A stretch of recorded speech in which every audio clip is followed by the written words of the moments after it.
Good evening, friends. Tonight, we'll drift into a gentle, curious corner of the past together.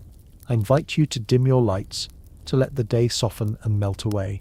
Find that familiar comfort, your pillow beneath your cheek, the blanket resting lightly over your shoulders. Feel the hush of the room. Perhaps you notice the faint hum of the night around you, or maybe just your own breath, slow and steady. As we wander through this story, let it carry you, like a small wooden boat on a still lake.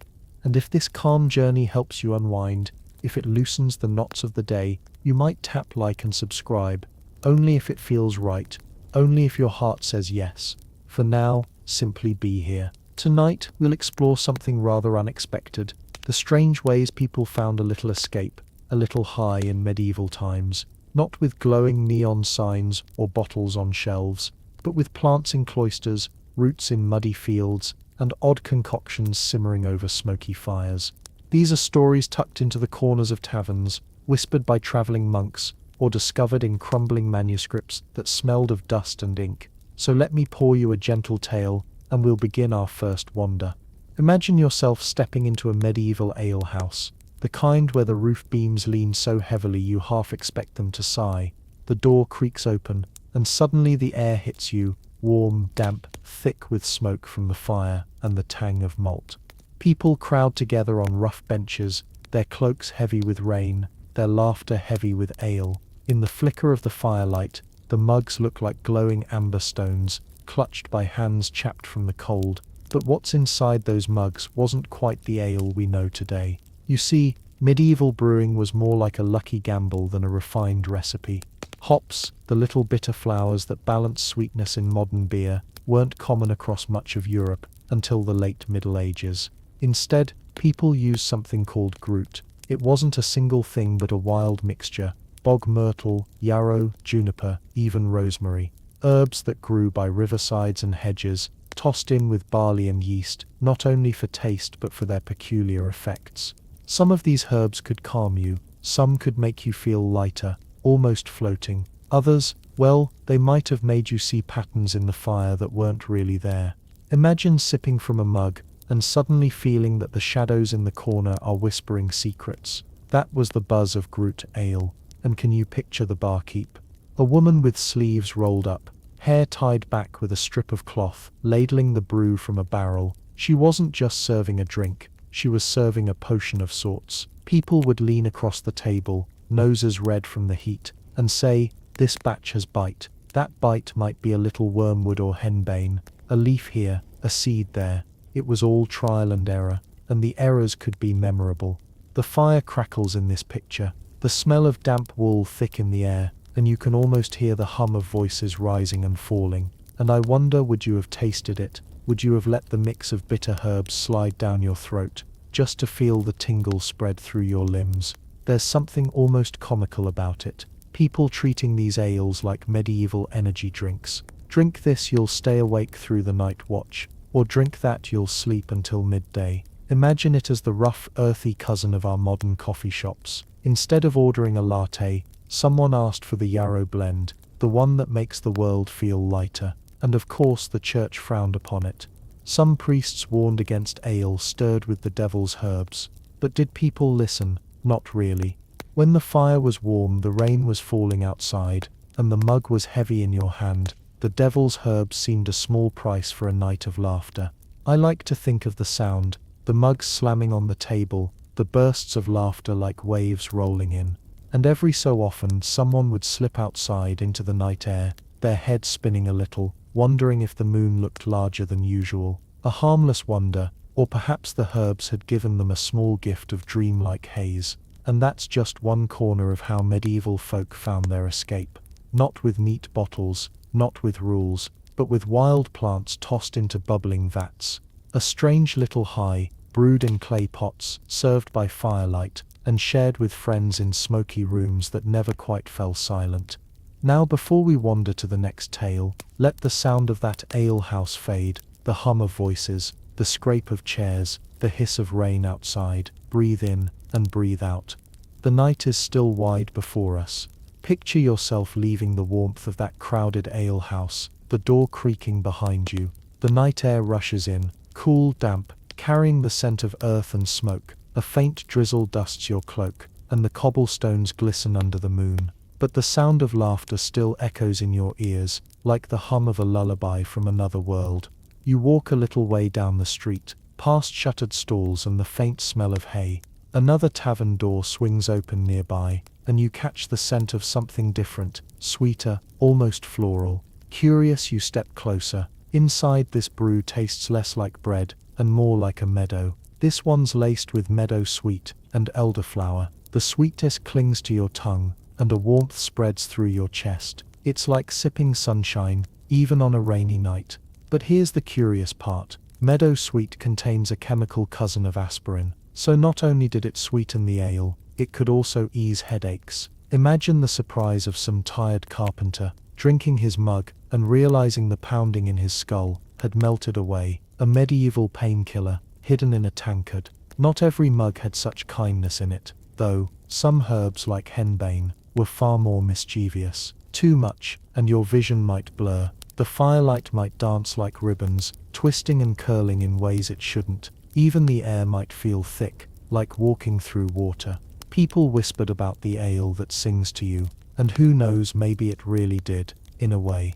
I can't help but smile, imagining two friends side by side at a wooden table. One, rosy-cheeked, leaning back with a grin, saying, "This is the good stuff, it makes the night sparkle." The other, holding his mug a little too carefully, muttering, "I think the walls are breathing." And yet, both were part of the same story, the same experiment in liquid courage and curious highs. Even the very process of brewing added to the magic. Picture the brewer at dawn, stirring a steaming vat with a wooden paddle, the air rich with molten herbs. The bubbling liquid sends up little bursts of steam, scented like toast and pine. She tosses in handfuls of dried leaves, not by measure, but by instinct, whatever the season offered, whatever her grandmother once whispered. It wasn't science in the way we know it. It was memory, luck, and perhaps a pinch of mischief. And here's something fascinating. People didn't just drink ale because it was fun. They drank it because it was safer than water.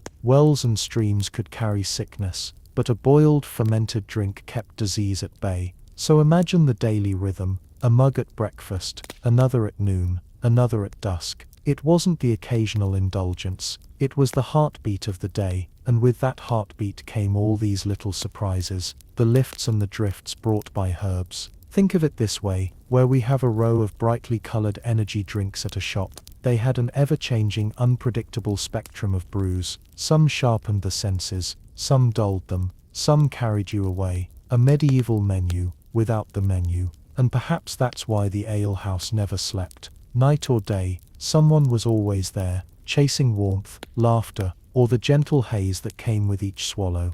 The wooden floor sticky with spills, the fire always smoldering, the same jokes told again and again, like a song you never tire of, because the company makes it new. So here we are, standing in that glow. Can you feel the fire on your face, the damp night air cooling your back? Can you hear the scrape of the lute in the corner, a soft tune weaving with the clink of mugs? It's not just a place to drink, it's a place to belong, a place where herbs, ale and human laughter fused into something larger. And as you let that scene settle in your mind, let the rhythm of it soften your breath, in and out, slow and steady. The ale house hum fades now, like the last note of a song, leaving only the gentle patter of rain, and the promise of the next story waiting ahead. Now, let your mind wander beyond the town, where the air smells less of smoke, and more of damp earth. Picture a monastery perched on a hill, its stone walls dark against the night. Inside, monks in woolen robes walk silently,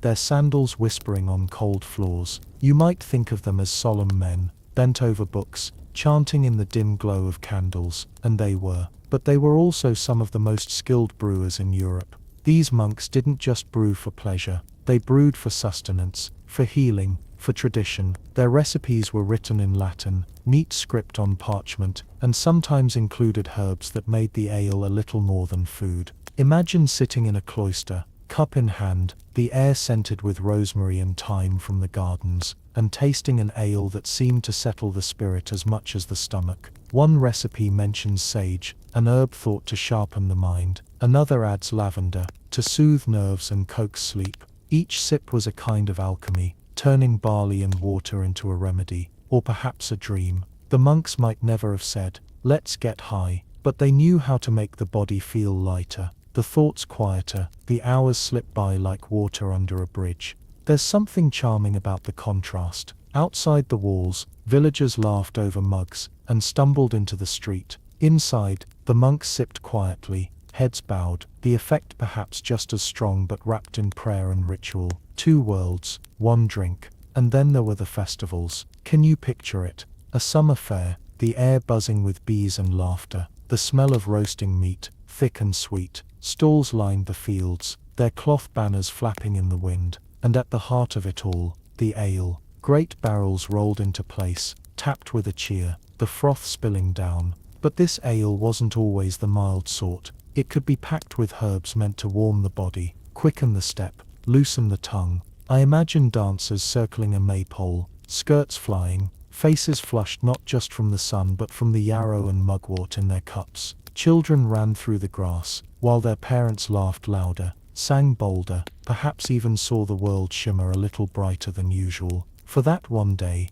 reality itself seemed to loosen, bending into celebration. And yet behind the cheer, there were always warnings. Too much of the wrong herb could bring strange dreams, or worse. Medieval writers spoke of people who claimed to have seen visions, who swore angels had sung to them or demons had chased them through the woods, all after a cup too many of the wrong brew. But isn't it fascinating, this balance between pleasure and risk?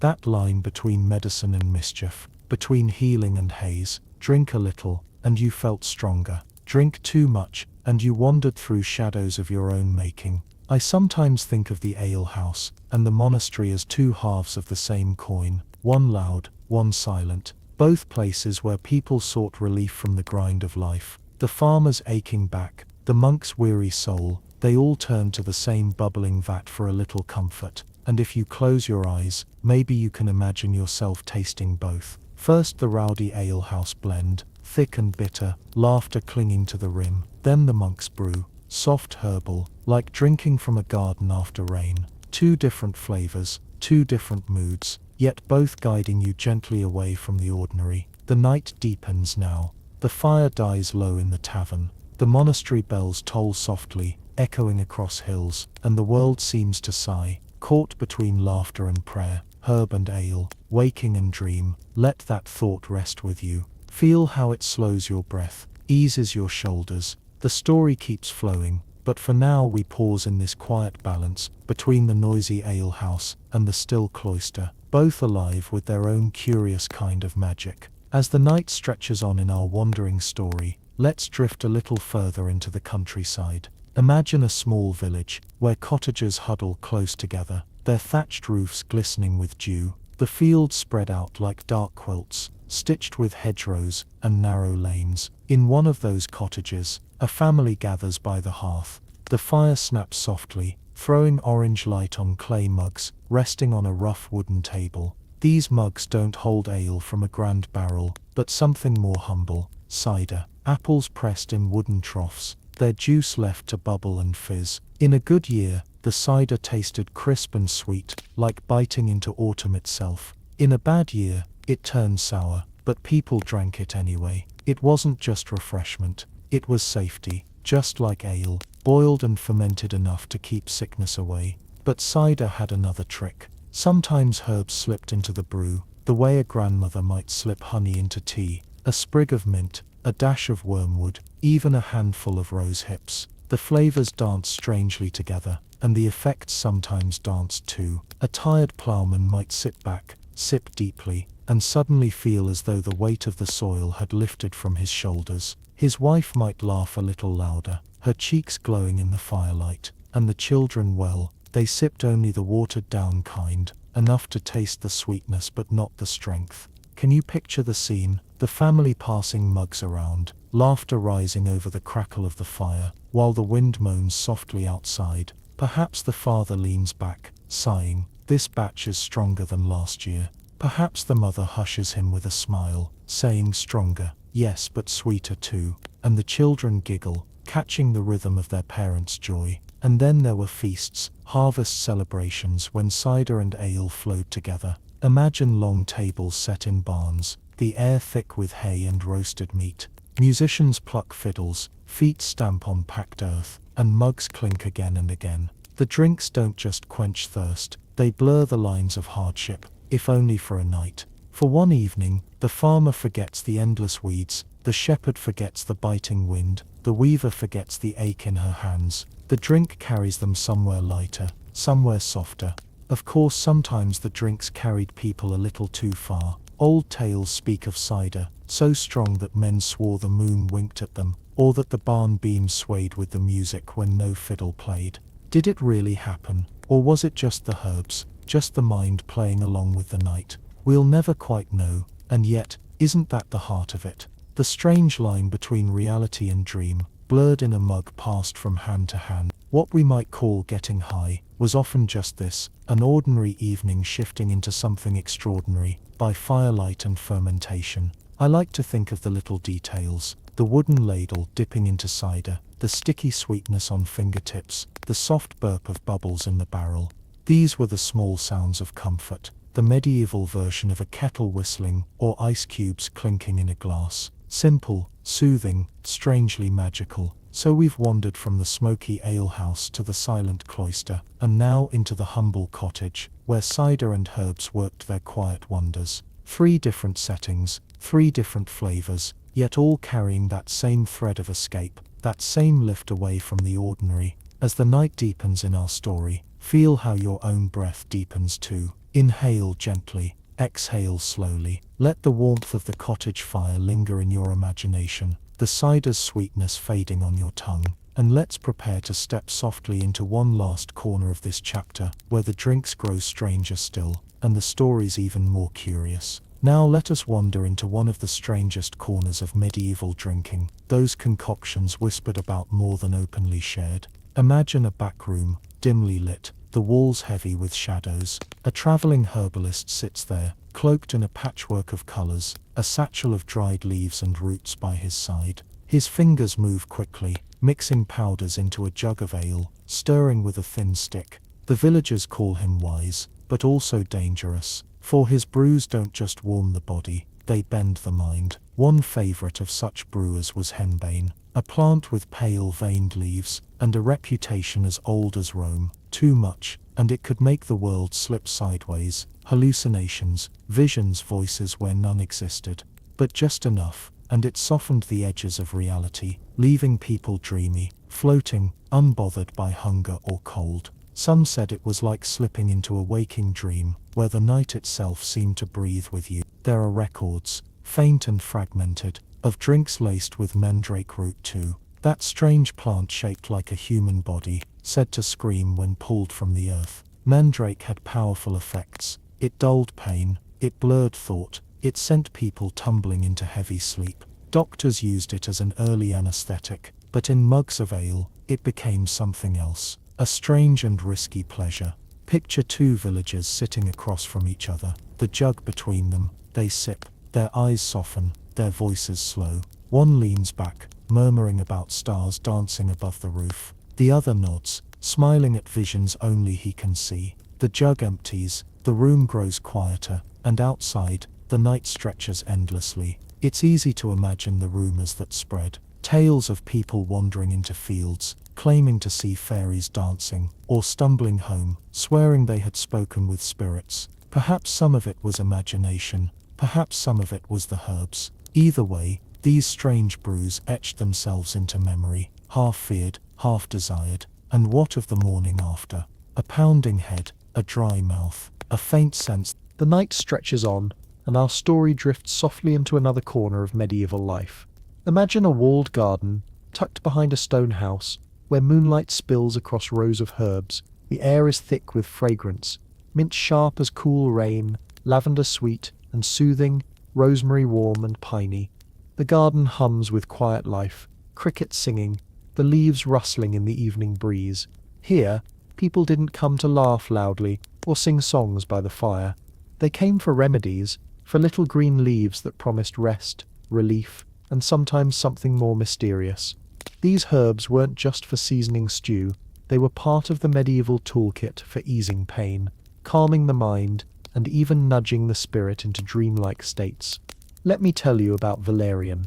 Its roots smelled earthy, almost musky, like damp soil after rain. Healers swore by it for calming nerves and coaxing sleep. Picture a weary traveler, dusty from the road, lying down on a straw bed after sipping valerian tea. His breath slows, his eyes grow heavy, and soon the world slips into silence. Some said valerian carried dreams, strange vivid ones that lingered even after dawn. Then there was poppy. The bright red petals might have seemed cheerful in the fields, but hidden inside were seeds that carried a heavy drowsiness. Medieval healers crushed them into syrups and broths, lulling patients into deep rest. Imagine being sick, fever burning your skin, and tasting that sweet, thick syrup. The pain ebbs, the fever feels far away, and you drift somewhere softer than waking, gentler than sleep. Was it healing? Was it escape? Perhaps a bit of both. And how about mandrake again? This time not in ale, but as a potion. In small doses, it dulled pain. In larger ones, it tugged people into visions. The root, shaped like a tiny human figure, was steeped in legend. People whispered that it shrieked when pulled from the earth, and that its cry could drive a person mad. Yet despite the fear, healers risked it, knowing its power to send minds wandering. Picture a patient, restless with pain, given a draught of mandrake. Slowly his breathing deepens, his face slackens, and he drifts into a heavy slumber. Outside, the night passes, the fire dies low, and he dreams strange, vivid, perhaps unsettling, but dreams that carried him away from pain. Even the gentler herbs had their place. Chamomile, with its tiny daisy-like flowers, soothed stomachs and calmed fretful minds. Lemon balm, with its citrusy scent, was said to lift spirits. Imagine sipping a warm honeyed brew of chamomile by candlelight, the steam curling upward like a soft sigh. The world feels safer, smaller, more manageable. It's not a high in the wild sense, but it's a gentle lift, the kind that eases heavy shoulders. I sometimes think of medieval gardens as the quiet pharmacies of their day. No neon signs, no glass bottles, just rows of plants, tended by patient hands, each leaf carrying its secret. Villagers came with aches, monks came with scrolls, mothers came with sleepless children, and the garden gave what it could: comfort, haze, relief, sometimes visions. And as you imagine that garden, under the moonlight, listen to the soft sounds around you, the distant owl, the rustle of leaves, the gentle whisper of wind through herbs. It feels almost like the garden itself is breathing, its lungs full of fragrance, its sigh carrying peace across the night. Let that vision settle in your mind, the cool soil beneath your hands, the sweetness of lavender on the air, the heavy calm of valerian. The garden is alive, yet it quiets you, holds you, invites you to rest. The garden lingers in our mind, but now imagine stepping into the small stone kitchen attached to it. The air is warmer here, scented with smoke from the hearth, and herbs hanging in bundles from the rafters. Clay jars line the shelves, each filled with dried leaves, roots or seeds. By the glow of a single candle, a healer measures out a pinch of one, a sprig of another, blending them into potions that seem as much magic as medicine. One of the most curious blends was a sleep draught, a mixture meant to calm restless nights. Recipes varied, but many included lettuce. Yes, lettuce. Medieval physicians believed it had cooling properties, able to quiet a racing mind.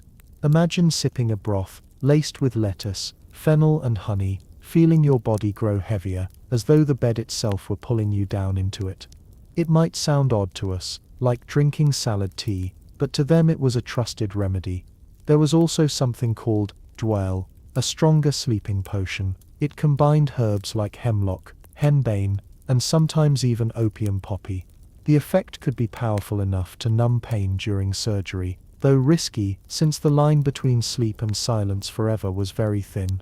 Picture a surgeon's apprentice, holding a cup to a patient's lips, whispering, "Just drink, and you will not feel the blade." A chilling thought, yet to someone racked with pain, perhaps a welcome mercy. Not all these concoctions were about easing pain, some were about altering the mind. A monk writing in the 12th century described herbs that could quicken the imagination, making prayers feel more vivid, visions more immediate. Mugwort was one of these, an herb often burned or brewed into tea. People believed it could bring dreams that were clearer, sharper, almost prophetic.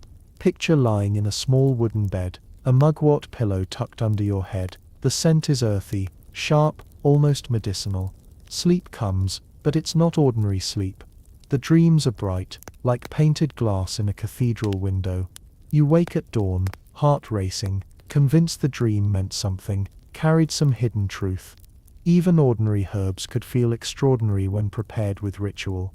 Imagine a mother whispering a blessing over chamomile tea for a child, or a monk chanting softly while steeping sage in hot water. The combination of scent, warmth and suggestion work together, creating not just a physical effect but a mental one. The body relaxed, yes, but so did the spirit. And then there was the honey. Honey found its way into almost every drink. Ale, cider, herbal teas. Its sweetness masked bitterness, but it also carried its own magic. Left to ferment, honey turned into mead, a golden drink that shimmered like sunlight in a cup. Mead could be mild, a gentle lift, or strong enough to send heads spinning. In sagas and poems, mead was celebrated as a drink of joy, even inspiration. Some claimed it sharpened wit, making poets more clever, their rhymes flowing like honey itself. Imagine sitting in a firelit hall, a cup of mead in hand. The honey warmth spreads through your chest, loosening your thoughts. Words come easily, you laugh louder, you speak braver, you even feel a story forming on your tongue. That was the subtle intoxication of mead, not just a drink, but a spark for the imagination. So whether it was a simple lettuce broth, a risky draught of dwell, or a golden cup of mead, medieval people found ways to bend the edges of waking life. Sometimes it was to ease pain, sometimes to chase sleep, sometimes to chase visions, but always, it was part of being human. This desire to step, even briefly, into a world a little lighter, a little softer, a little stranger.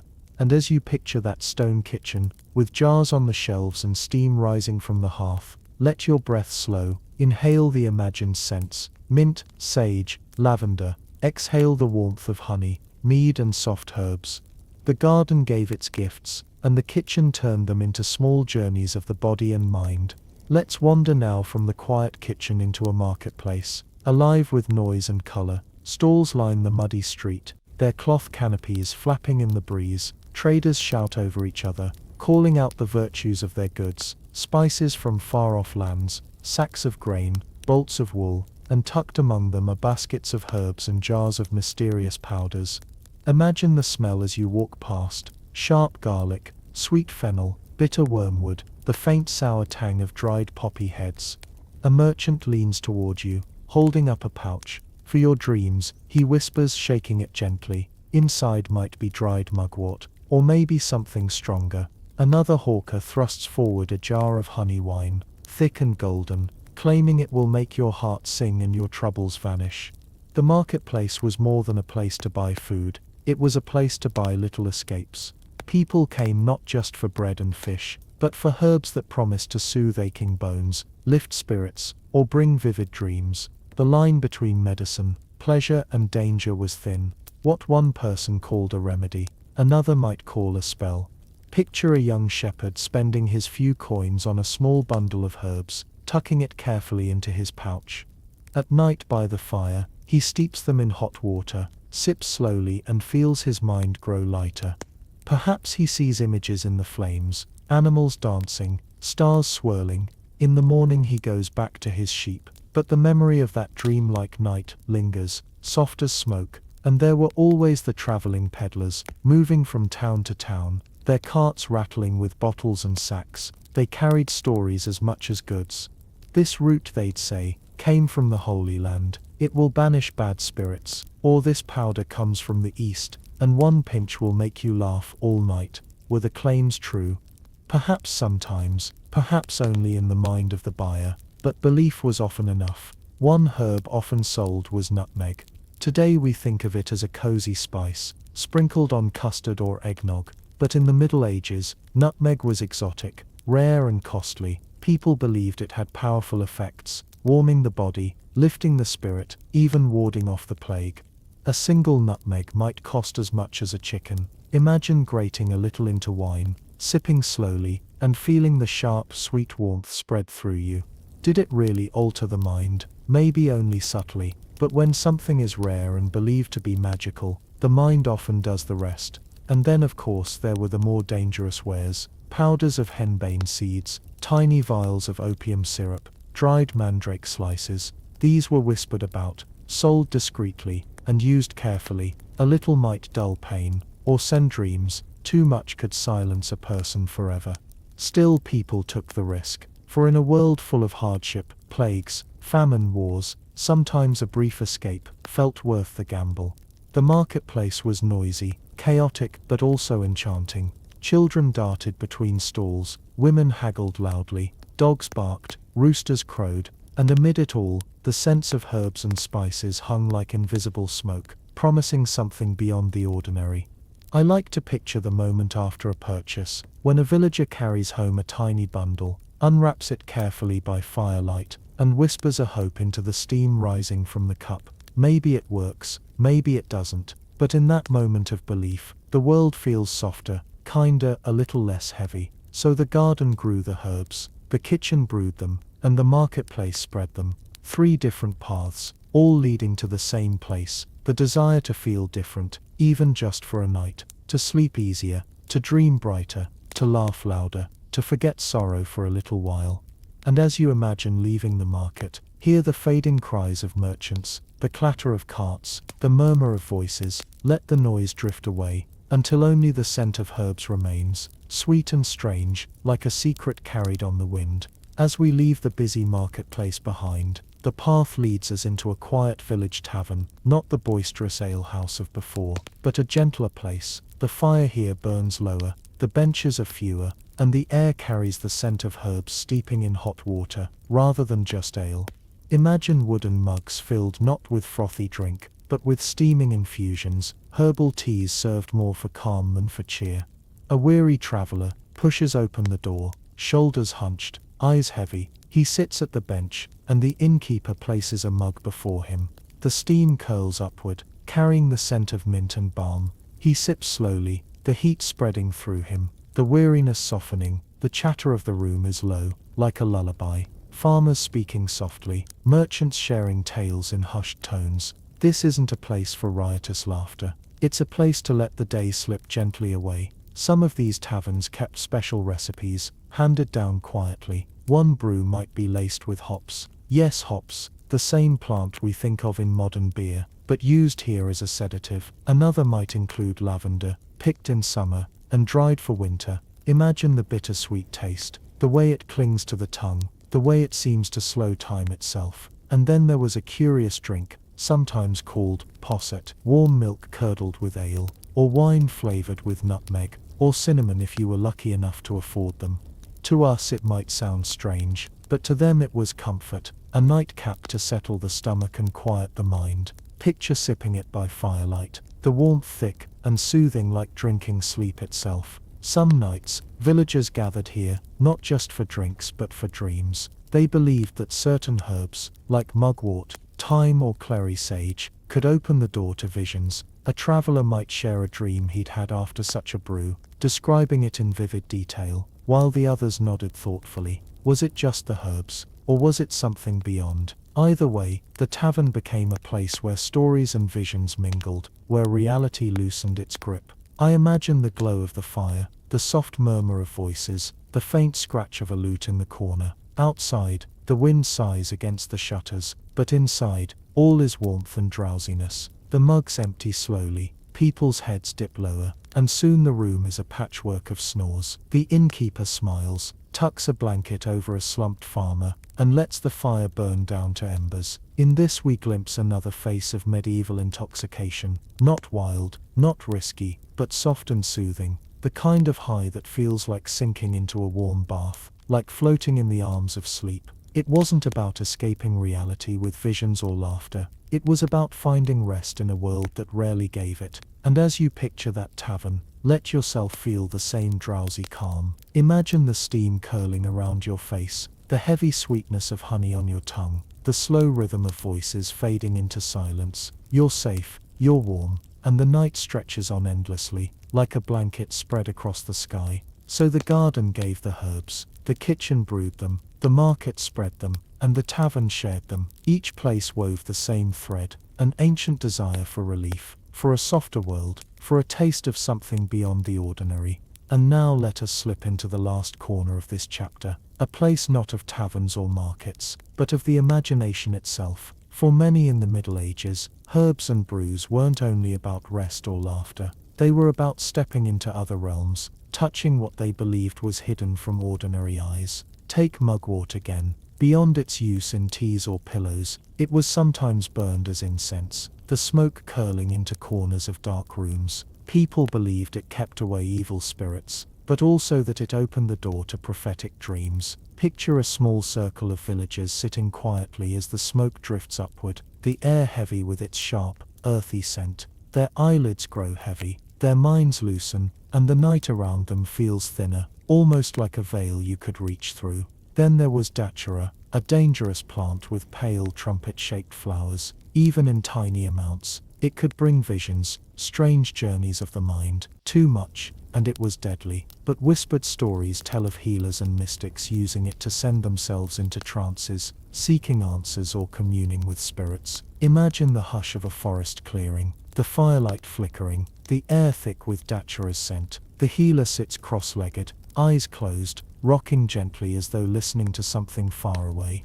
These were not the highs of laughter or gentle rest. They were deeper, riskier, closer to what we might call hallucinatory. For some they were sacred, tools for touching the divine. For others they were feared, whispered about in warnings. Either way, they show us the same thread we've followed all along. The longing to see differently, to feel differently, even for a moment. And sometimes, the simplest herbs worked the strongest magic, not by altering the mind directly, but by shaping belief. A sprig of rosemary tucked under a pillow, a sachet of lavender tied to the bedpost, a sip of honeyed mead before sleep. Each carried the weight of tradition, of expectation, and often, expectation itself became part of the effect. If you believed lavender would soothe you, then as its fragrance filled the room, your breath slowed, your shoulders softened and you drifted off. I like to think of it this way. The Middle Ages were not a time of neat categories, medicine here, magic there, pleasure somewhere else. All of it mingled, just as herbs mingled in a mug. And whether the effect came from chemicals, from ritual, or from belief, the result was the same. People felt lifted, softened, changed. So as we close this chapter, picture yourself once more, in that moonlit garden. The herbs sway gently in the night breeze, their scents mixing into a kind of lullaby. Lavender, valerian, mugwort, chamomile, they breathe together, their quiet magic wrapping around you. You sit on a stone bench, the night cool against your skin, and you feel the same calm that medieval people sought centuries ago. The same longing, the same gentle escape. The garden sighs, the stars wheel slowly overhead, and as your eyelids grow heavier, the chapter closes, softly, quietly, like a door swung shut with care. The night stretches on, and now our path takes us into a great timber hall, its roof beams arched like the ribs of a ship. Firelight flickers against carved walls, shadows dancing across shields hung in neat rows. The smell is rich and sweet, roasting meat, beeswax candles, and most of all honey wine mead. Imagine stepping into that hall, your boots scuff on straw scattered across the floor, meant to soak up spills and soften footsteps. Long wooden tables stretch from end to end, crowded with men and women in cloaks, their cheeks flushed from warmth and drink. At the center, great horns and cups brim with golden liquid, shimmering like sunlight trapped in glass. This was mead, the drink of celebration, of poetry, of what some even called inspiration.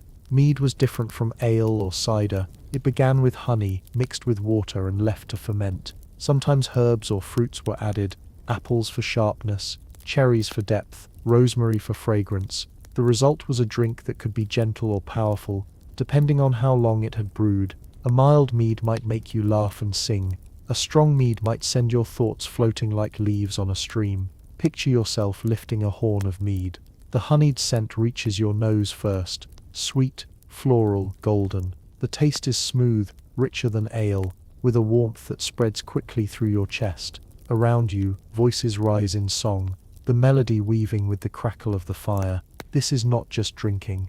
This is ritual, celebration, even communion. Poets and bards often claimed mead sharpened their tongues. In Norse stories, there's the mead of poetry, said to grant wisdom and eloquence. Whether myth or truth, it shows how deeply people linked mead with inspiration.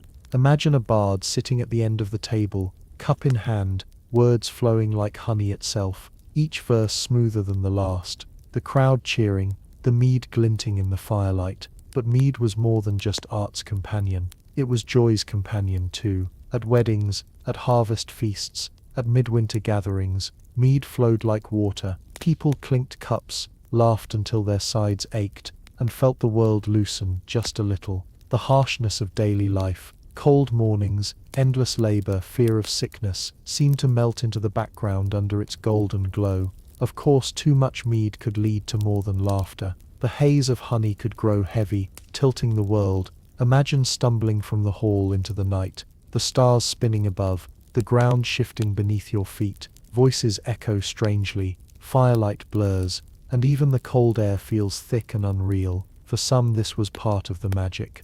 For others it was a reminder of the drink's strength. And mead wasn't only for nobles in great halls. Villagers brewed simpler versions at home, in clay pots tucked near the fire. A few spoonfuls of honey, some water, a little thyme, and soon there was a sweet buzzing drink to share on winter nights.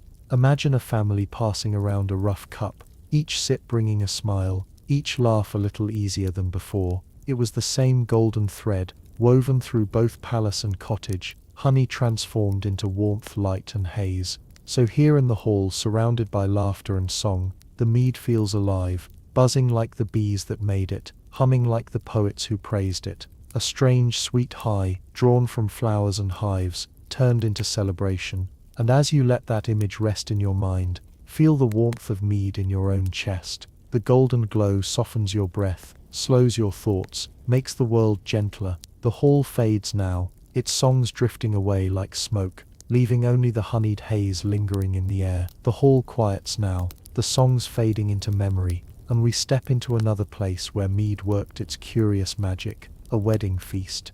Imagine a long table, dressed with greenery and garlands, candles flickering in iron holders, the smell of roast goose and fresh bread filling the air.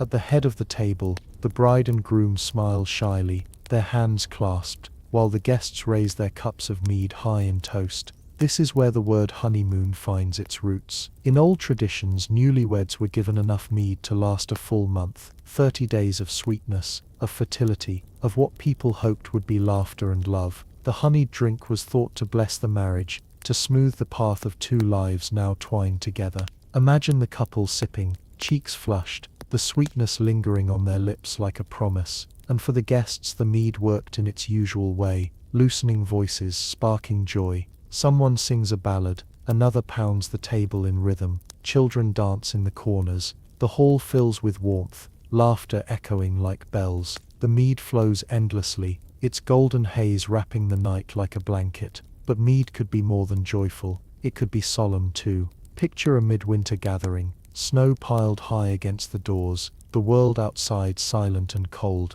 Inside the fire roars, cups of mead are passed, and stories are told. These weren't just tales for entertainment, they were threads that bound communities together, legends of heroes, of gods, of ancestors, each story told with the rhythm of the drink, each listener swaying softly as the mead dulled the edge of winter's hunger. In these moments, mead was almost sacred, not quite a prayer, but not far from it either, a way to touch something larger than yourself, to feel connected to the past and to the people beside you. Imagine the flicker of firelight in a child's wide eyes as they hear for the first time the saga of a great warrior. The honey warmth in their chest blurs the line between story and reality, dream and waking. And then there were the smaller, quieter moments. A farmer and his wife sitting by their hearth, sharing a simple cup of mead after a long day in the fields. The bees had worked through summer, the honey had been gathered, and now it was transformed into something that carried them through the dark months. One sip, and the weariness lifted just enough for a smile. 2 sips, and the silence between them turned into gentle conversation. The drink didn't change the world, but it softened its edges. What fascinates me is how universal the honeyed drink became. Nobles drank it from golden goblets, peasants from clay cups, monks brewed it in stone cloisters. Its sweetness bridged every divide, every class. Perhaps that's why mead carried such myth around it. The idea that in its golden depths lay not just warmth, but wisdom, poetry, even love. Of course not every tale was golden. Too much mead, and feasts could turn to quarrels, songs to shouts. There are old chronicles of brawls breaking out in halls, of words spoken under the honey haze that could not be taken back. Sweetness, after all, can sour if you drink too deeply, and yet people return to it again and again, chasing that gentle warmth. I like to picture the taste, the way the honey coats the tongue, the way the drink glows in candlelight, the way it seems to hum in the chest. It is both ordinary and extraordinary, both kitchen work and legend. A drink made by bees, lifted by human hands, transformed into stories that still linger today. So let the mead settle in your imagination now. Feel its golden warmth spread slowly, like sunlight creeping across a floor at dawn. Let it soften your breath, ease your thoughts, and carry you gently deeper into the night. The mead hall fades behind us, and we find ourselves outside, under a wide night sky, scattered with stars.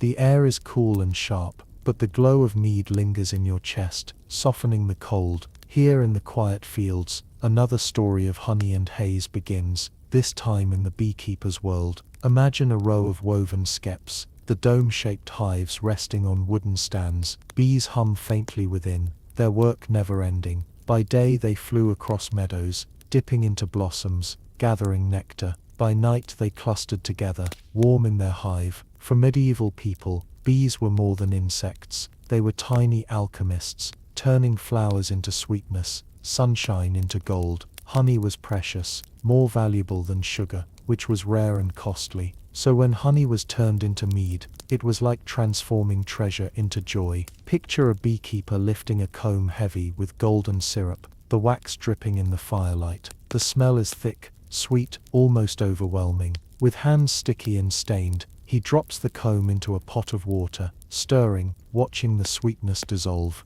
Weeks later, when the liquid has fermented, the beekeeper sips the first taste of mead, his bees' labor carried into a golden haze. There was a belief whispered in villages that bees carried secrets from the gods. Killing a bee was bad luck, silencing a hive worse still. To take their honey and turn it into drink was almost to share in divine favor. Some said drinking mead brought wisdom, that it opened the mind to truths hidden in ordinary life. Others said it simply made you smile more easily, and maybe both were true. Mead wasn't always golden sweetness though. Some brewers added herbs to give it more bite, rosemary, thyme, or even wormwood. The taste could be sharp, bitter, startling on the tongue, and with that sharpness came a different kind of high, less dreamy, more bracing, like a slap of cold water. Imagine sipping such a mead under the stars, feeling your chest tight, your thoughts sharpen, the night alive with possibility. And then there was Metheglin,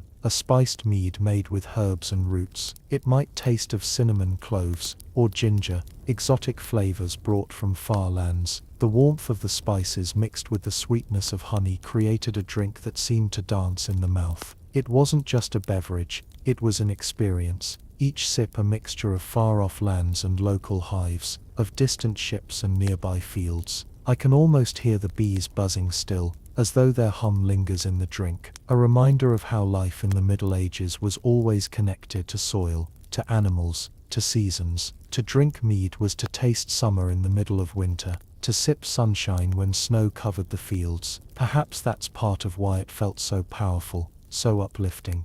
And isn't it fascinating that such a simple thing, a mixture of honey, water, and thyme, could weave itself into legend, poetry, love, and laughter? That a single sip could carry you from cottage to castle, from wedding feast to winter tale. The mead's golden glow became part of the memory of the age itself. As you sit now, in imagination beneath that wide medieval sky, hear the faint hum of bees in the distance, even though it's night. Taste the sweetness on your tongue, feel the warmth in your chest, let the thought linger. soft and golden, like honey itself, refusing to let go. Now let us step back inside, but not into a great feasting hall. Instead, imagine a smaller chamber, tucked within the stone walls of a manor house. The fire here burns lower, the room is quieter, and only a handful of people sit at the table. They lean in close, speaking softly, as if their words are secrets meant to stay within these walls. On the table sits a jug of mead,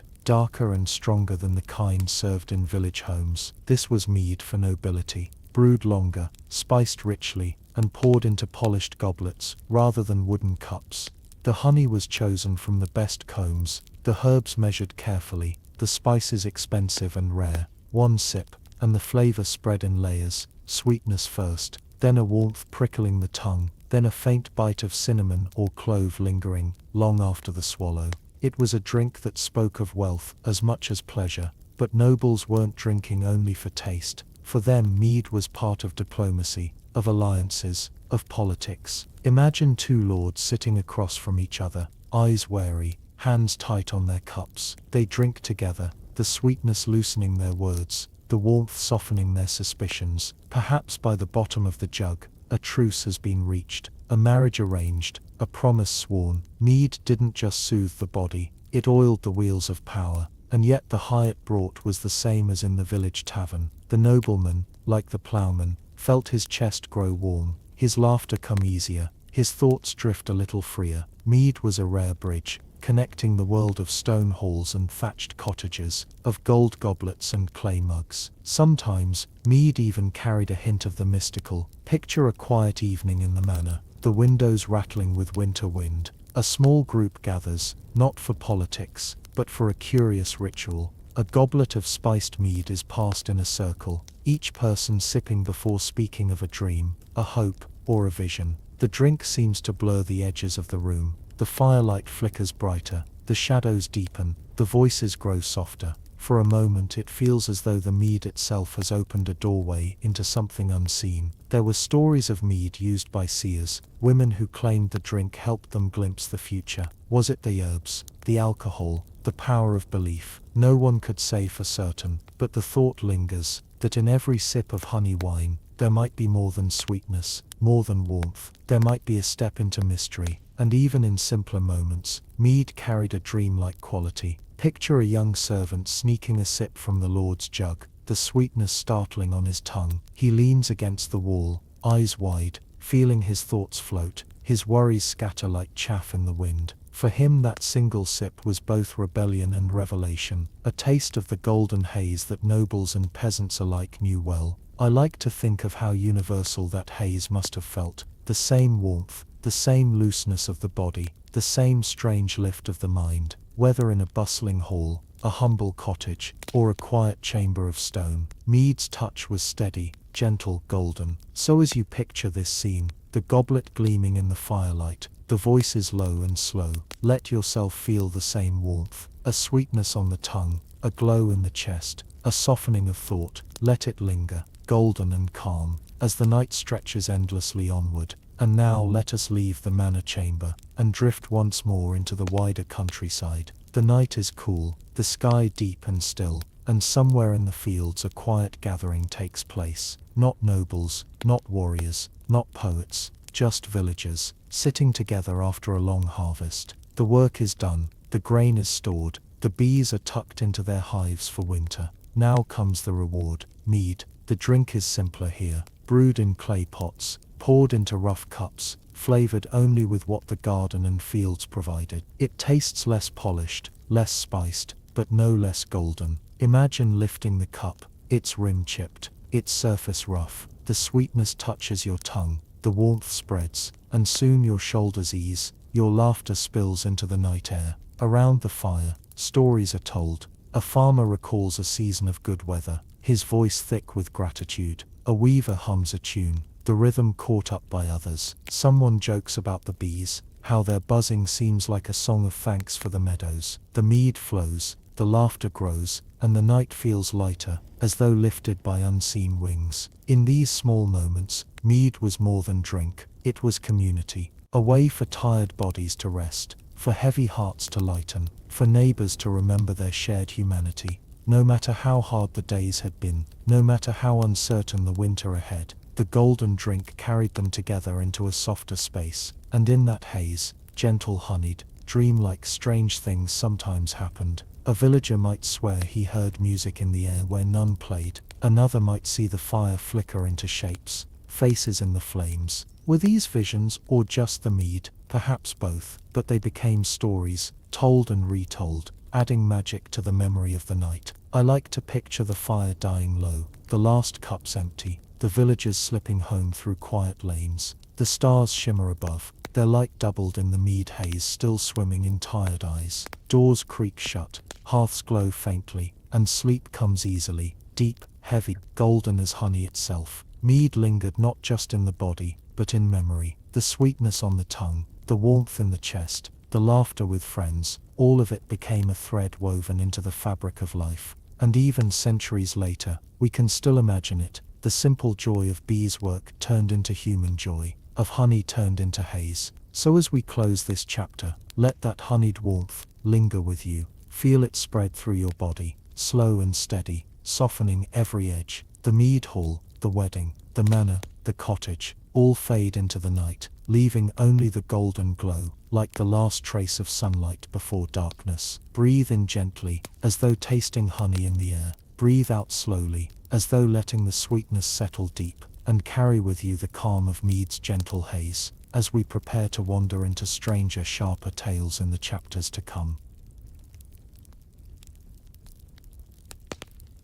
The night carries us onward, and now the path turns smoky, hazy, drifting into another way medieval people sought a change of mind. This time, not through cups of ale or jugs of mead, but through smoke rising into the air. Imagine the glow of a fire pit, embers pulsing red, the air heavy with the scent of burning herbs.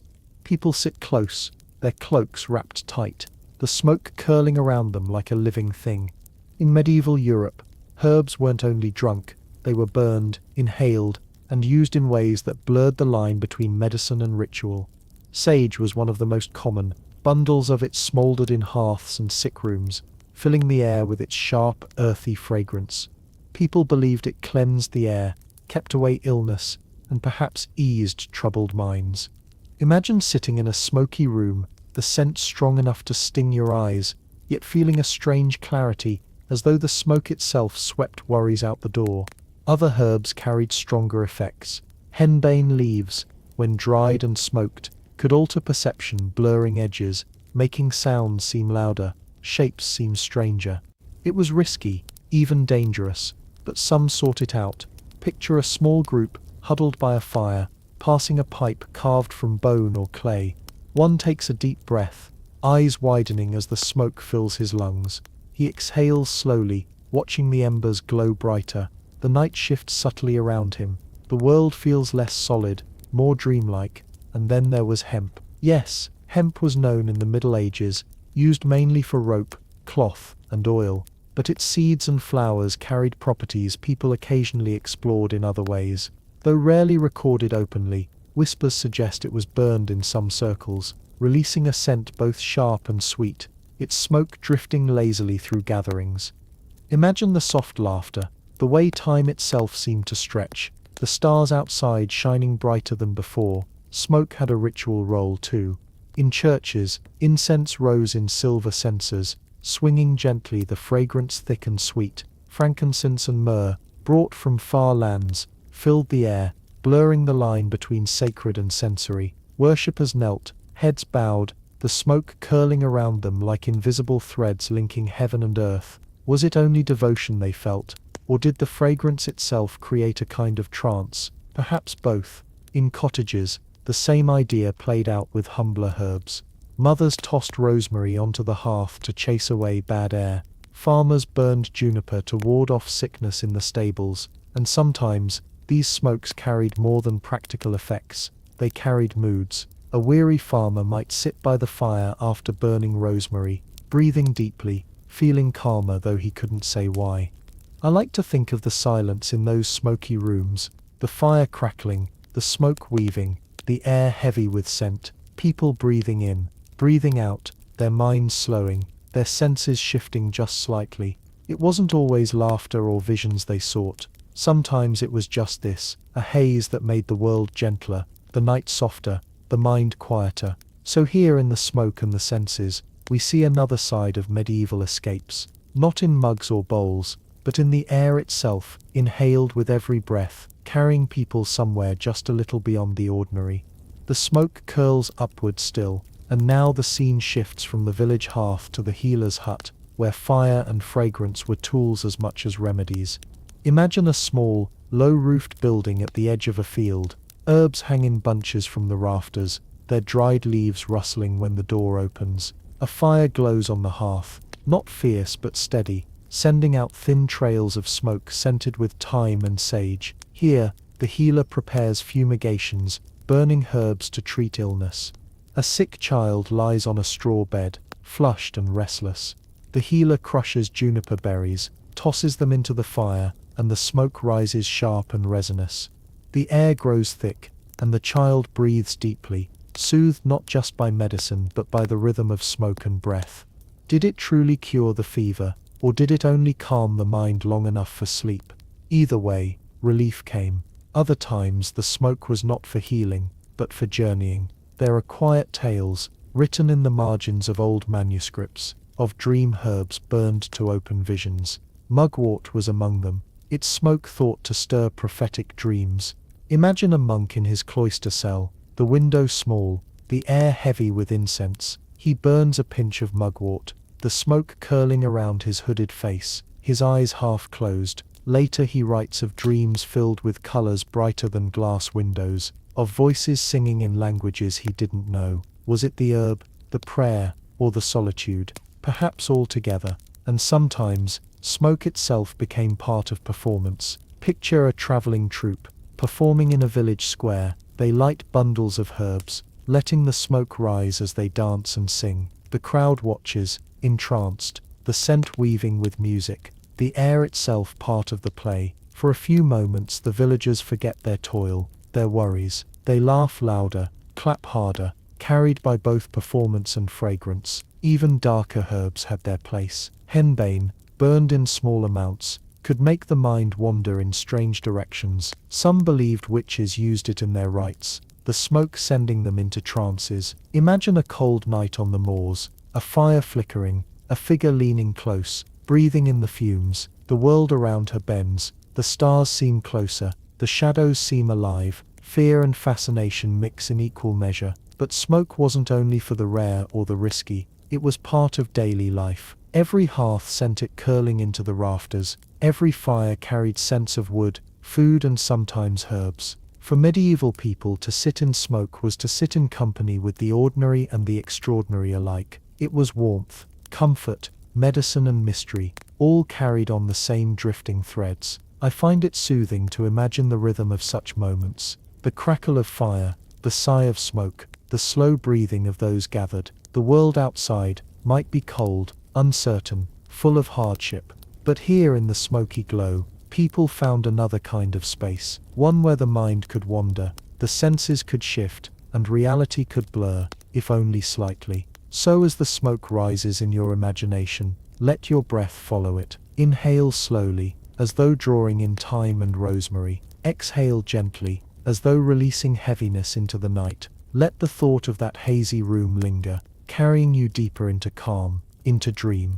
The smoke clears from the healer's hut, and now we find ourselves in a grander place, the cathedral. High arches loom overhead, stained glass windows glow with soft colors, and the air itself is thick with incense. Silver censers swing from chains, their bowls glowing with embers, their smoke rising in slow curling trails that seem to touch the very ceiling. Here smoke was more than medicine or household comfort. It was sacred. The scents of frankincense and myrrh, brought from distant lands, filled the air with sweetness and spice. Worshippers knelt, eyes closed, breathing deeply. Each breath seemed to draw them closer to the divine, as though the smoke itself lifted their prayers upward. The mind quieted, the senses sharpened, the heart felt lighter. Was it only devotion, or was it also the fragrance itself, working its subtle power? Imagine yourself kneeling there, the stone floor cool beneath your knees, the candles flickering around you, The chant of monks rises and falls like waves. The incense wraps around you like a blanket, and soon the world outside the cathedral feels far away. Your thoughts drift, your body softens, and you are suspended in something between waking and dream. Incense wasn't only for great churches. In smaller chapels and village parishes, simpler herbs were burned: juniper, sage, rosemary, each carrying meaning, each altering the air. A farmer might step into a tiny stone chapel on a cold morning, the smoke sharp in his nose, his shoulders loosening as though he had stepped into a different world. For him the scent was prayer as much as the words, and incense traveled beyond Europe. In the medieval imagination, tales from the East described lands where smoke and spice filled palaces, where rare resins were burned not only in worship, but in daily life. Merchants carried these stories along with the goods: ambergris, sandalwood, musk, fragrances that seemed almost magical, unlike anything growing in northern fields. A single whiff could transport the mind to distant deserts, to golden cities, to stories half believed, half dreamed. Even outside sacred walls, smoke had its own rituals. Picture a midsummer gathering, villagers lighting bonfires on the hills. Bundles of herbs are tossed into the flames, and the smoke rises thick and fragrant. People dance around the fire, their faces glowing in the light, their laughter carried on the wind. The smoke is said to protect crops, to chase away sickness, to bring luck for the year ahead. Yet as it curls through the air, it also brings a kind of euphoria. Hearts race, spirits lift, the night feels alive with possibility. And sometimes, smoke created illusions. Old tales speak of soldiers burning herbs before battle, the haze confusing their enemies, the scent stirring their own courage. Was it strategy, or was it simply the mind responding to the unfamiliar air?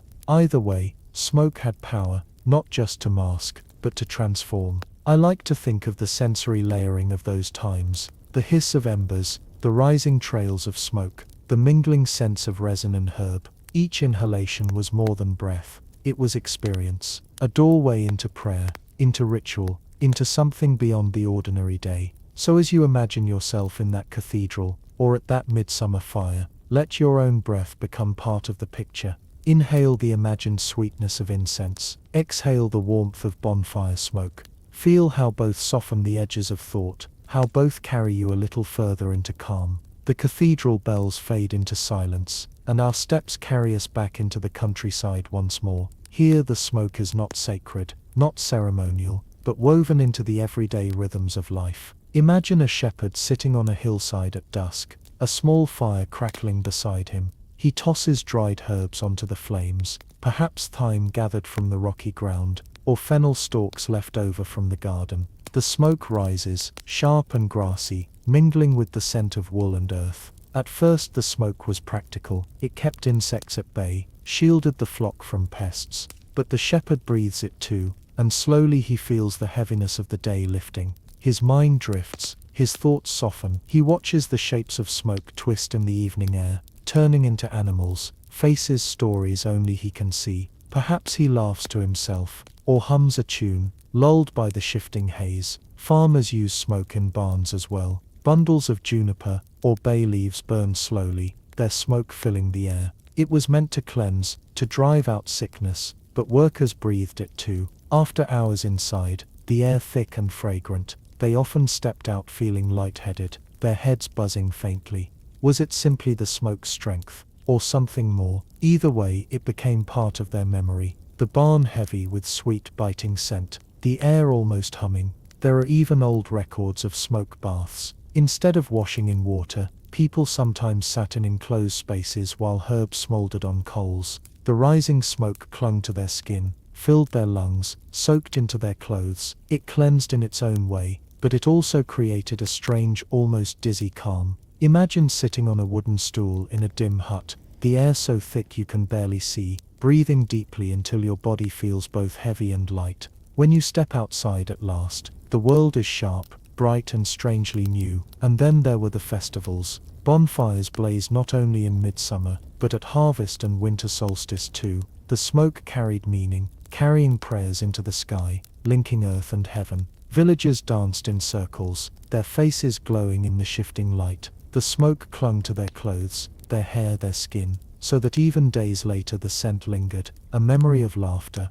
of fire, of joy. And in the moment itself, the smoke wrapped them like a spell, softening edges, blurring time, making the night feel endless. Sometimes children joined the dances, laughing and coughing as the smoke swirled around them. Elders sat nearby, smiling softly, remembering the same rituals from their youth. The air shimmered with haze, and though no one spoke of getting high, the lightness in their steps, the sparkle in their eyes, told its own story.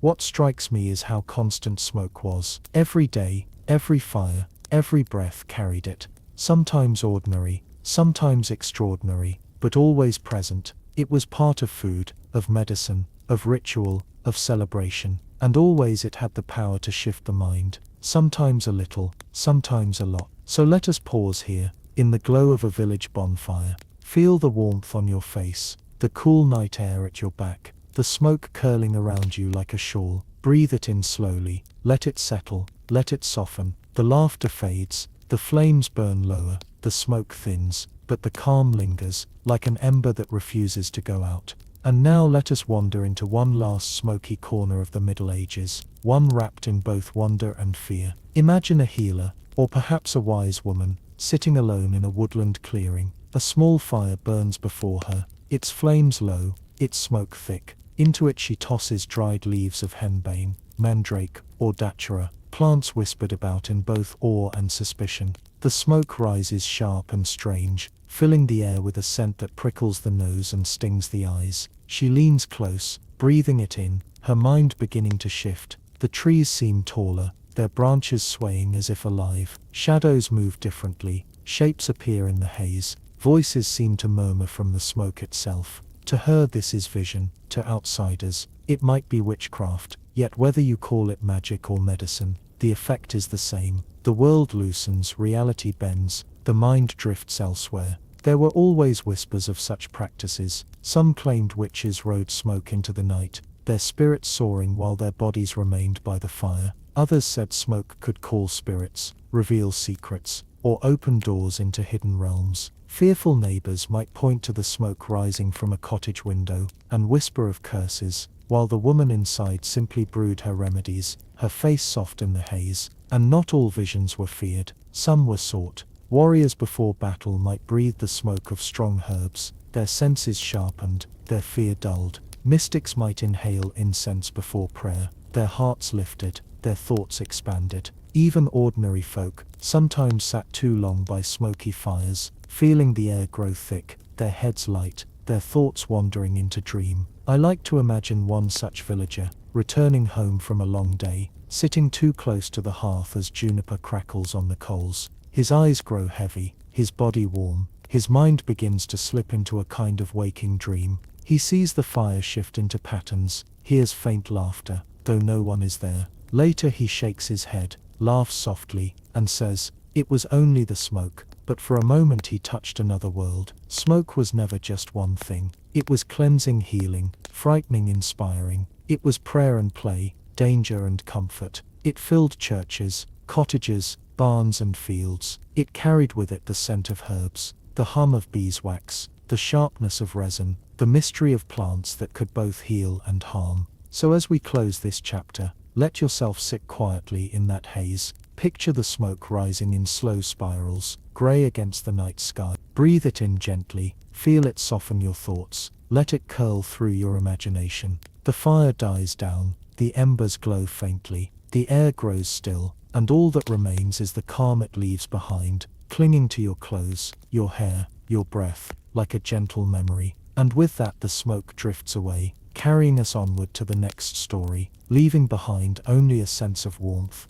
The night drifts on, and now our path takes us into kitchens and cellars where jars and barrels sit quietly bubbling with secrets. For not all medieval highs came from ale or mead, nor from smoke or herbs. Some came from food itself, fermented, strange, and surprising. Imagine the cool dampness of a stone cellar, the air sharp with vinegar and yeast, shelves stacked with clay jars sealed with wax. Fermentation was a kind of magic in those days, though people didn't know the science. They only knew that if you left fruit or grain in the right place, it transformed. Grapes became wine, milk became cheese, Cabbages became sour with their own tang. And sometimes the results went beyond taste. They carried a buzz, a haze, a gentle escape hidden in everyday food. Take fruit wines, for example. In summer, when cherries and plums were ripe, villagers crushed them into pulps, left them to bubble in barrels, and returned weeks later to find a drink both sweet and strong. Imagine a jug of cherry wine poured at a harvest feast. The liquid is dark red, glowing in the firelight like liquid rubies. The taste is sharp at first, then mellow, warming the body, loosening the tongue. Soon, laughter fills the barn, songs rise, and the fruit that once clung to trees now dances in human veins. Even stranger was Perry, made from pears instead of apples. Its flavor was lighter, almost floral, with a sweetness that lingered on the lips. Villagers sometimes swore that too much Perry made the world shimmer, like heat rising from a summer road. Whether it was the fruit itself, or just the fermentation, it gave nights a dreamlike quality. And then there were forgotten fruits, those that rarely appear on our tables today. Midlers, for instance, a curious fruit that had to be left until nearly rotten before it could be eaten. Soft, brown and mushy, it tasted like spiced applesauce. In medieval times, midlers were fermented into strong dark wines that carried a rich, almost smoky sweetness. Imagine sipping it by candlelight, the strange flavor lingering, the warmth spreading, the mind floating just slightly above the ordinary. Feasts made use of all these drinks. Picture long tables groaning under roasted meat, steaming pies, fresh bread, jugs of apple cider, pear perry, cherry wine and honey mead, passed hand to hand. The air buzzed with voices, the scents of feast and fire mingling until they seemed almost intoxicating on their own. Guests ate, drank, laughed, and slipped into that strange communal high that came not from one drink, but from the mixture of many. Fermented foods themselves sometimes carried surprise effects. Old cheese, sharp and pungent, could leave people lightheaded after too much. Rye bread, if unlucky enough to be tainted with ergot fungus, could bring far stranger effects, visions, convulsions, even madness. Whole villages sometimes fell into hysteria when their bread carried this hidden danger. Imagine eating your daily loaf, then hours later seeing the world bend and twist in terrifying ways. It was no feast then, but a frightening reminder of how thin the line was between nourishment and nightmare. But most of the time, fermentation brought comfort. Pickled vegetables, sour and salty, filled winter tables. Beers and ciders lightened heavy meals. Fruit wines brought color to long nights. And through them all ran that same thread. Food and drink as more than sustenance, as small journeys for the senses, as ways to step outside the weary rhythm of work. So here in these kitchens and cellars, the highs of medieval life took new forms. Sweet, sour, sharp, and strange. Let the thought linger. The cool air, the clink of clay jars, the bubbling of barrels, the scents of yeast and fruit. A quiet alchemy, working in shadows, carrying people into warmth and wonder. The cellar air lingers in your mind. Cool, damp, humming faintly with fermenting jars. And now we step into the bustle of a great medieval feast. Imagine a long hall lined with torches, the tables laden with more food than most villagers would see in a month. The air is thick with smells, roasted venison, spiced pies, glazed fruit. The hum of voices rises and falls, like the sound of waves, punctuated by bursts of laughter. At the center of the table sit dishes not just meant to nourish, but to impress, to dazzle, and sometimes to intoxicate. There is hippocras, a spiced wine mixed with cinnamon, ginger and honey. It's poured through cloth to smooth it, then served warm in golden cups. The taste is fiery and sweet, the warmth spreading quickly through the chest, leaving drinkers flushed and merry. Some claimed it stirred the blood, sharpened wit, even sparked romance. Imagine sipping hippocras, the spices prickling your tongue, your head growing light, as though the world itself leaned closer. Next comes mulled ale, simmered with cloves, nutmeg, and sometimes pepper. It's poured steaming into mugs, sending fragrant clouds into the hall. A sip warms you through, the bite of spice mingling with the earthy ale. Soon the cold stone walls seem softer, the firelight brighter, the laughter louder. Spiced drinks carried their own kind of intoxication, less about strength, more about sensation, the way flavors layered and danced across the tongue. And then there were subtler creations, fruit syrups mixed into wines or ciders, creating bright, unexpected flavors. Imagine apple cider blended with quince, its taste tart and sweet, the bubbles tickling the tongue. Guests marveled at such combinations, and sometimes the strange blends carried surprising effects. Too much quince, too much spice, and people swore their dreams grew more vivid, their nights more restless. Was it chemistry or simply suggestion woven into the feast? Beyond the tables, musicians played lutes and flutes, their songs weaving with the haze of drink and food. Dancers spun in the firelight, skirts twirling, boots stamping, the whole hall alive with motion. And amid it all the drinks flowed, cider, wine, hippocras, mulled ale, each sip blurring the line between hunger and joy, between body and spirit. Of course not everyone handled the mix gracefully. Chronicles tell of knights who toppled from benches, nobles who spoke too boldly under the spice-laden haze. One jest, one stumble, one careless word could shift a merry feast into quarrel. But more often the feasts ended in laughter, with guests drifting out into the night, their cheeks warm, their steps uncertain, their minds still glowing with spice and sweetness. And I like to imagine the quieter side of it too. A servant, sneaking a sip of hippocras in the shadows, his eyes widening at the strange fire it lit inside him. A child stealing a taste of cider, giggling at the bubbles, not understanding why the world seemed funnier afterward. Small moments tucked inside the grander spectacle, each carrying its own little story. The feasts weren't just about food and drink, they were about transformation. The cold, hard world outside softened inside those halls. Hunger was replaced with fullness, silence with music, weariness with laughter, and much of that magic flowed from the cups on the table, each sip a small journey into warmth, sweetness and haze. So picture it now, the hall glowing, the tables groaning, the cups clinking, the air thick with spice and smoke, the laughter rolling like thunder, the warmth spreading from body to body. Let that vision settle in your mind, as though you too have tasted hippocras, felt the honey and cinnamon on your tongue,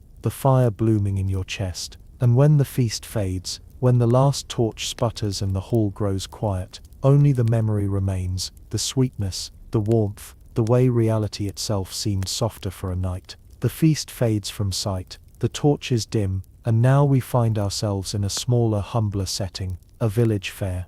The air is lively here, though less grand than in the manor halls. Stalls line the green, their cloth awnings snapping in the breeze. The smell of roasting meat mingles with hay and damp earth. Laughter ripples through the crowd, punctuated by the bleating of goats and the cries of merchants hawking their goods. Here drinks and foods are simpler, but no less intoxicating.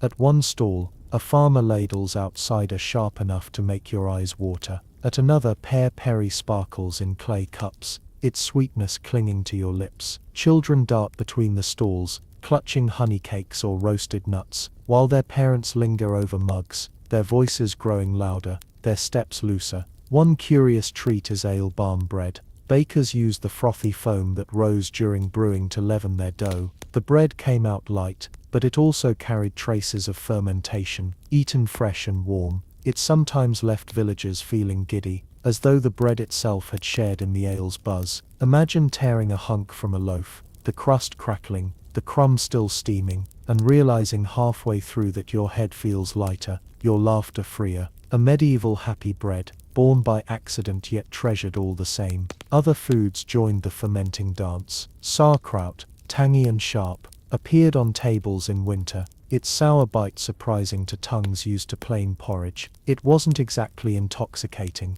but it stirred the body, woke up the senses, and some claimed it even sparked strange vivid dreams. Cheese too, when aged long enough, carried a strength that could almost dazzle. A bite of blue-veined wheal, pungent and sharp, was enough to make heads swim, not just from flavor, but from the subtle compounds hiding in its mold. And fairs always had their special stalls, where bolder merchants sold wines spiced with who knows what. A traveler might pay a few coins for a cup of deep red liquid, swirling with cinnamon, cardamom, even pepper. The first sip burned, the second soothed, the third made the world sway just a little. Was it the spice, the wine, or both? Nobody cared, so long as the laughter grew. Picture the fair at twilight, lanterns flickering, the air thick with smoke and spice. A fiddler plays in the corner, couples dance clumsily in the grass, Children chase each other in circles. The food and drink mingle in everyone's bellies. Cider, bread, cheese, roasted meat, until the whole fair feels like it hums, buzzing with the same warmth that filled the feasting halls, but in a simpler, earthier key. And of course the stories grew taller as the mugs emptied. A farmer swore he saw a fox dance on its hind legs. A shepherd claimed the cider made the stars sing. Were they joking? Were they drunk? Or had the fermented fruits worked their peculiar magic? The line blurred, and perhaps that was the point. I like to picture one villager sitting back at the edge of the fair, a mug of pear perry in hand, the music drifting faintly, the lanterns glowing. He sighs deeply, the sweetness lingering, his mind floating somewhere between dream and waking. For him this isn't just a fair, it's a night lifted out of ordinary time, where smoke and spice and ferment weave together into something almost magical. So the great halls had their hippocras and mulled wine, but the fairs had their bread, their cider, their humble but potent treats. Different settings, same desire to laugh a little louder, to feel a little lighter, to let life soften for just a while. The fair fades into the background, the lanterns dim, and we follow the path into quieter spaces, into households where fermentation worked its subtler magic. Imagine a modest cottage at dusk. The hearth glows, the walls are rough timber, and shelves hold jars sealed with wax, their contents slowly changing in the cool air. These were not grand wines or feast day specialties, but everyday foods and drinks that carried their own surprising effects. Milk, for example, rarely stayed fresh for long, so people turned it into buttermilk, kefir-like drinks, or soft cheeses. Some of these, bubbling with natural fermentation, gave more than nourishment. They fizzed faintly on the tongue, carrying a slight sharpness that could leave a body light-headed after too much. Picture a shepherd, drinking deeply, after churning butter, leaning back with a satisfied sigh, then realizing his head feels oddly buoyant, his step quicker, his song louder as he walks back to the fields. And then there was vinegar ale, small beer brewed weak but soured intentionally with vinegar, drunk for health. Its sharp bite jolted the senses, and some swore it cleared not only the body, but the mind. Imagine sipping it on a winter morning, the sourness startling you awake, the rush of acidity almost dizzying. A medieval energy drink, strange and bracing, leaving behind both clarity and a faint giddiness. Even preserved fruits carried their own buzz. Cherries steeped in brandy, plums dried, and then softened in spiced wine, pears simmered until their sweetness thickened into syrup. These weren't ordinary desserts, they were indulgences, little bursts of ferment and fire hidden in humble kitchens. Picture a family on a winter night, gathered around a small dish of preserved fruit, each bite carrying warmth enough to lift the spirit. The children laughed at the stickiness, while the adults felt a glow spread through their chests. And then there were the accidents, when bread molds or grains spoiled in strange ways. Most times it was waste, but sometimes the results carried effects people couldn't explain. Ergot tainted rye, as I mentioned before, was the most dangerous, but even less severe molds left people restless, their sleep broken by vivid dreams. Imagine waking in the night, the air heavy, your head buzzing from nothing more than a slice of bread eaten hours earlier. Frightening, but also a reminder of how thin the line was between food and intoxication. Monasteries knew these secrets well. In their kitchens, monks experimented with fermenting not just wine, but syrups and tonics. Herbs steeped in honey, roots simmered in ale, fruits blended into concoctions meant for healing but often bringing hazy, dreamy effects. A weary brother might sip one to ease pain, only to find himself drifting into visions of angels. Was it prayer, or potion, or both? The monks never quite said, but they kept the recipes, tucked neatly into their manuscripts. And in noble kitchens, fermentation was refined into luxury. Pears poached in spiced wine, apples baked with mead, custards thickened with ale. The flavors dazzled, but the mixtures carried strength too. Guests leaned back in velvet chairs, their laughter echoing off stone walls, their heads swimming not just with stories, but with the blend of food and ferment. I like to think of the smells, sweet and sour, sharp and soft, all mingling in those kitchens. The hiss of a pot on the fire, the pop of a jar seal breaking, the slow fizz of a fermenting drink. Each sound and scent a promise of both sustenance and something more, something that lifted the body, loosened the mind, and carried people, if only for a while, into gentler places. So as we leave the cottage kitchen now, feel the warmth of preserved fruits on your tongue, the fizz of strange drinks on your lips, the glow of hidden ferments in your chest. The ordinary foods of medieval life were never just ordinary. They were small bubbling gateways into laughter, lightness, and dream. The kitchens fade, the jars and bubbling pots grow quiet, and now we step outside once more, into the open air of the medieval countryside. Here the story of fermentation continues not in halls or fairs, but in fields and orchards, where nature itself provided the raw materials for strange and intoxicating experiences. Imagine walking through an orchard in late autumn. Apples lie scattered on the ground, some already soft, their skins wrinkled, their scent rich and sweet. Left too long, these fallen fruits ferment on their own. A hungry villager picks one up, bites into it, and finds the taste sharp, almost fizzy, the juice bubbling slightly on the tongue.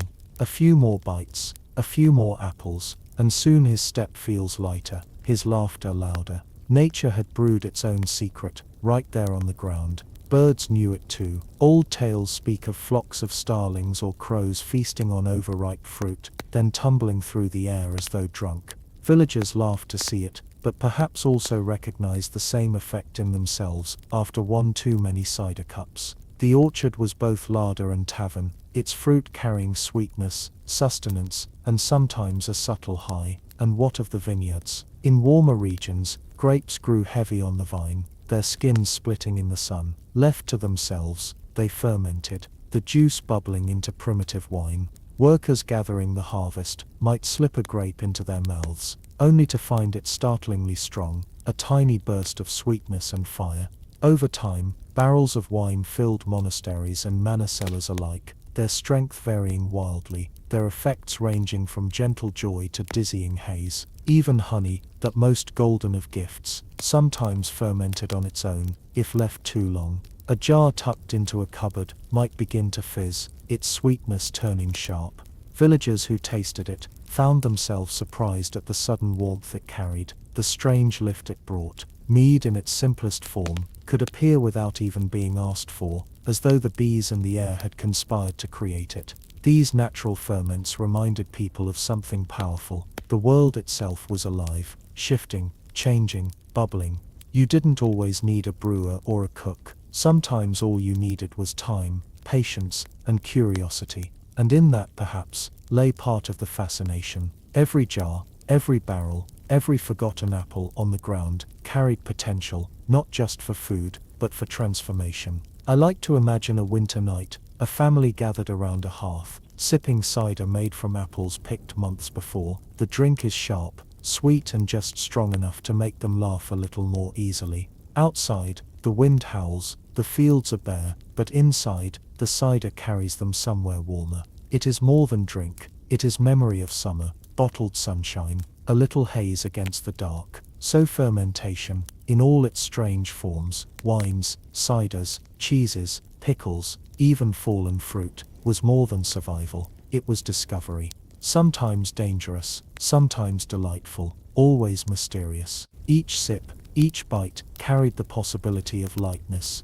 of laughter, of strange dreams. And as we close this chapter, let yourself picture the orchard again, the air crisp, the fruit heavy on the ground, the scent of apples rising sweet and sharp. Pick one up, bite into it, taste the fizz, feel the warmth spread. Let that sweetness linger on your tongue as the night deepens, carrying you softly into the next story, waiting just ahead. The night carries us to our last tale, one steeped in secrecy, where highs came not from mugs of ale or jars of mead, not from fireside smoke or bubbling fruits, but from potions mixed in quiet corners, powders passed hand to hand, and concoctions that blurred the line between medicine and magic. Imagine a narrow alley in a medieval town. The stones are damp, the air smells of tallow and wood smoke, and at the very end, a small wooden door creaks open. Inside is an apothecary's shop. Shelves bow under the weight of jars and bottles, their contents strange, dried roots curled like claws, powders the color of ash, tiny vials filled with liquids that glimmer faintly in the candlelight. The air is thick with spice and dust, sharp enough to sting the nose. Behind the counter stands the apothecary, his fingers stained with herbs, his eyes sharp with knowledge. Villagers come here not for bread or ale, but for remedies and secrets. A pinch of this for sleep, he says, tapping one jar. A draught of that for courage, he says, lifting another. But whispers spread that some of these powders and potions did more than heal. They shifted the mind, twisted the senses, lifted people out of themselves. Consider opium, drawn from poppies. In tiny doses, it dulled pain, brought rest to the sick, soothed the restless. But more than one soul discovered the dreamy haze it carried. Imagine a weary merchant, drinking a syrup laced with poppy before bed. The warmth spreads through his body, his breath slows, and soon he drifts into a heavy, luxurious sleep, his dreams thick and strange. He wakes hours later, blinking at the morning sun, unsure whether the night lasted minutes or centuries. Then there was mandrake, that root shaped like a tiny human, feared and revered alike. In powdered form it was added to wine or broth, creating potions that dulled pain, yes, but also blurred reality.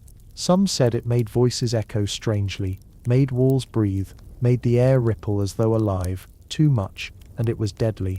Just enough, and it carried the drinker into a dreamlike haze where time bent and the body felt no weight. Healers walked a fine line with such concoctions, one extra pinch, one longer steep, and the difference between relief and ruin was razor thin.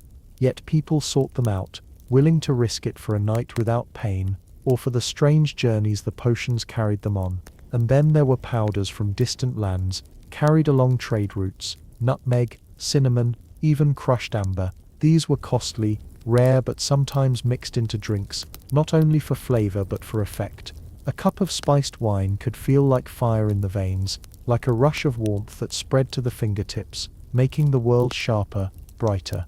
Imagine sipping such a drink in a candlelit room, the shadows dancing wildly, your laughter bubbling up before you even knew why. The apothecary knew all these secrets. He stood between healer and magician, between doctor and alchemist. To some he was a savior, to others suspicious. Yet his shelves carried the essence of medieval highs, roots, powders and brews that transformed the body and the mind, in ways that felt both miraculous and mysterious. So here we sit in that dim shop, the shelves heavy, the air sharp, the candlelight flickering. The apothecary turns a page in his ledger, his quill scratching. Outside the night deepens, but inside the jars seem to hum with possibility, each one a doorway into dream, relief or haze. The apothecary's shelves fade from view, and now we find ourselves in another corner of medieval medicine. The household remedies passed quietly from mother to daughter, whispered in kitchens rather than written in ledgers. These potions and powders were humbler than the apothecary's, yet they carried their own subtle powers. Picture a wooden table, worn smooth from years of use. On it sits a mortar and pestle, a jug of warm milk, and bundles of herbs tied with twine. A mother stirs a potion for a sleepless child, a mixture of warm milk, honey and crushed poppy seeds. She hums softly as she stirs, her voice blending with the crackle of the hearth. When the child drinks, the sweetness coats the tongue, the warmth spreads, and the eyelids grow heavy. Soon the small body sinks into slumber, leaving the mother watching the fire with relief. Other concoctions were made not for sleep, but for courage. A young man, nervous before a journey, might sip a draught laced with valerian and rosemary. The taste is sharp, earthy, bitter on the tongue, but it steadies his nerves, loosens the knot in his chest. He sets off with lighter steps, the memory of the herbs buzzing faintly in his body. Was it the plants, or the belief? In truth both worked hand in hand. And then there were love potions, recipes tucked into the margins of cookbooks, whispered at fairs, or sold discreetly by cunning women. A cup of wine infused with apple seeds, mint or even powdered mandrake, was said to stir desire, to make the heart race. Imagine a shy suitor slipping such a potion across a table, cheeks red, eyes hopeful. The taste might be strange, bitter beneath the sweetness, but soon the laughter flows more freely, the gaze lingers longer. The air between two people seems to hum. Was it magic, or simply suggestion? Either way, it worked its wonders. Some powders carried more mystery, crushed toadstools, dried herbs, even bits of mineral ground into dust. These were mixed into ointments or sprinkled into drinks. Most were harmless, some were dangerous, and a few produced effects that felt like stepping into another world. There are old tales of ointments rubbed on the skin, making people swear they could fly. or drift into dreams so vivid they felt more real than waking life? Were these flights of fancy, or the effects of strange compounds hidden in plants and fungi? The truth lingers somewhere in the smoke of history. Monks too experimented with powders and concoctions. In cloistered gardens they crushed herbs, steeped roots, measured drops. Their goal was often healing, yet the results sometimes slipped into other realms. A tonic meant to dull pain might also bring visions of angels. A potion brewed for sleeplessness might send a monk into hours of vivid dreams, his prayers blending with colors and shapes that lingered long after dawn. I imagine one such monk, hunched over a candle, scribbling in his journal. He writes of drinking a draught of mandrake mixed with wine, of how the world blurred and shimmered, of how he felt carried upward into a light too bright to describe. Was it divine revelation? Was it the potion? To him perhaps there was no difference. These concoctions remind us how thin the line was between medicine, magic, and intoxication. A pinch too much, a moment too long on the fire, and the potion's purpose changed entirely. Relief could become haze, healing could become hallucination, comfort could become dream. And yet people returned to these potions again and again, for in them was hope. Hope for sleep, for courage, for love, for visions. A sip. Each pinch of powder was a gamble, yes, but also a promise. So picture yourself in that kitchen now. The wooden table warm from the hearth, the air thick with herbs and milk and honey. The pestle grinds, the spoon stirs, the cup steams. You lift it to your lips, sip slowly, and let the warmth spread. Perhaps it brings rest, perhaps it brings dreams. Either way, it carries you somewhere softer than before. The cottage table fades, and now we step into the courts of nobility, where potions and powders carried yet another face, luxury. Here strange concoctions arrived through trade routes that stretched across continents, their ingredients costly, exotic, and wrapped in stories. Imagine a noble's chamber, lit by golden candlelight. The table is set not only with goblets of wine, but with tiny glass vials brought from far-off lands, ambergris from Wales, musk from deer, saffron as bright as fire, nutmeg smooth and sweet, all of it ground into powders, infused into drinks, stirred into syrups. To sip from such a cup was not merely to taste, it was to travel. The mind lifted, the senses sharpened, as though each swallow carried you to deserts, mountains and seas you had never seen. Nutmeg especially was prized. In high doses, it could produce dizziness, warmth, even a dreamlike stupor. Nobles grated it into wine, sprinkled it on custards, stirred it into syrups. Imagine lifting a goblet rich with spiced wine, inhaling its sharp sweetness, feeling the heat spread quickly through your veins. Some claimed nutmeg cleared the head, others claimed it muddled it. Either way, its rarity made the effect feel magical, a high laced with prestige. There was also saffron wine, golden and fragrant, its color glowing in the firelight. Too much saffron could bring nausea, but in the right measure, it lifted moods, brightened thoughts. A noble woman might sip it slowly, her laughter ringing lighter, her cheeks glowing in the candlelight. Was it the saffron, the wine, or the shimmering suggestion? Perhaps all three worked together, weaving a soft intoxication. And in certain circles, stronger potions were brewed for occasions of courage or daring. Soldiers before tournaments sometimes drank concoctions laced with stimulants, ginger, pepper, even powdered ginseng brought from the east. The taste burned, the effect stirred the blood. Imagine a knight striding into the lists, his head buzzing, his body surging with restless energy. The potion was his secret weapon, though he might call it divine strength. At banquets, hosts sometimes offered medicinal wines, wines steeped with herbs, roots, and resins. Some were intended to heal digestion,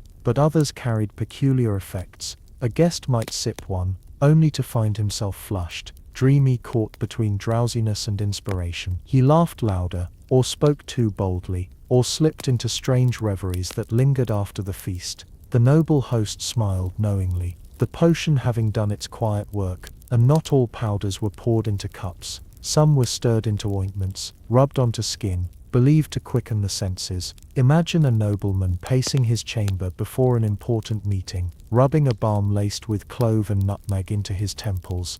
The sharp scent fills the air, the warmth spreads through his skin, his head feels clearer, though perhaps a little too light. He enters the hall buoyed by both confidence and the faint dizziness of spice. What fascinates me is how the same roots and powders that appeared in humble cottages also glittered in noble halls. Mandrake, poppy, nutmeg, all shifted in meaning, depending on the hand that prepared them. To the villager, they were remedies, whispered secrets. To the noble they were luxuries, status symbols, curiosities, but in both cases, the result was the same. Minds shifted, moods softened, bodies lifted out of the ordinary. So picture yourself now at that noble table. The fire glows, the goblets gleam, the vials glimmer in the candlelight. You lift a cup, sip slowly, taste the spice, feel the warmth spread around you. Voices hum, laughter rises, the night glitters with possibility. For a moment the world feels softer,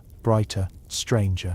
The noble chamber fades, and now we step into a far stranger place, the margins of society, where cunning folk, wise women, and those branded as witches brewed their own peculiar concoctions. These were not the polished syrups of apothecaries, nor the glittering spices of nobles, but darker mixtures, steeped in secrecy and suspicion. Picture a crooked cottage at the edge of a wood. The roof sags, the windows glow faintly, and smoke drifts from the chimney. Inside, herbs hang in thick bundles from the rafters, jars of roots line the shelves, and a cauldron bubbles quietly on the hearth. The air is pungent, layered with scents of earth, resin, and something faintly bitter. Here the wise woman prepares ointments said to give flight. She grinds henbane seeds, belladonna leaves, and mandrake root, mixing them with animal fat, until the paste gleams dark and oily. Applied to the skin, these ointments could seep into the body, bringing heavy drowsiness, strange dreams, and vivid hallucinations. Those who tried them swore they felt themselves soaring over fields, slipping through the night sky. The stories of witches flying to midnight gatherings may have sprung from these very visions, flights of the mind carried by potent plants. Other potions stirred fear as much as fascination. A draught brewed with hemlock could still the nerves, blur the eyes, and silence pain, but too much, and it silenced life itself. Villagers whispered of healers, who walked a thin line between medicine and murder, between remedy and poison, yet people still came to them, desperate for relief, willing to risk the haze for a night of peace, and not all concoctions were deadly. Some were mischievous, meant to startle, rather than harm. A love potion might be brewed with herbs believed to quicken the pulse, mint, apple seeds, or even drops of honey stirred with rosemary. A suspiciously eager suitor might sip such a drink, and find himself flushed, dreamy, convinced his heart was in thrall. The line between magic and suggestion blurred easily, the potion working because it was believed to work. I imagine a villager sitting in that smoky cottage, clutching a cup of dark liquid. The wise woman watches, her eyes sharp, her voice low. Sip slowly, she warns. The villager obeys, the taste bitter, the effect creeping. Soon his head grows heavy, the firelight wavers, the room tilts. He sees shapes moving in the smoke, hears whispers from corners. His breath slows, his body loosens, and he drifts into something deeper than sleep. Hours later, he wakes, unsure whether the visions were dream or truth. These experiences gave rise to both awe and fear. To some, the wise woman was a healer, her potions a gift. To others, she was a witch, her concoctions dangerous, her powers unnatural. The truth was likely both. She knew the plant's secrets, the dosages, the risks, the ways they shifted body and mind, and in that knowledge lay both salvation and peril. And beyond the cottages, even ordinary villagers dabbled. A farmer might toss a handful of unknown herbs into ale, curious about the effect. A shepherd might chew a root found in the field, only to find the world shimmer oddly around him. Sometimes it was harmless curiosity, sometimes a brush with danger, but always it showed the same thread, the human desire to alter the senses, to wander briefly outside the bounds of ordinary life. So picture yourself now, in that crooked cottage, the fire low, the air thick with scent, a cup in your hands, heavy and warm. You sip, and the taste is strange, bitter, earthy. Your eyes close, your breath slows, and the world around you tilts into shadow and dream. For a moment you understand what those villagers must have felt. The strange, perilous, intoxicating pull of peculiar concoctions. The crooked cottage fades, the firelight dims, and we step once more into the wide night, carrying with us the many strange potions, powders and brews of the medieval world. From the bustling apothecary's shop, to the noble's golden cup, from the healer's humble kitchen, to the wise woman's smoky hut, each place has shown us how people sought to change their minds, their moods, their worlds,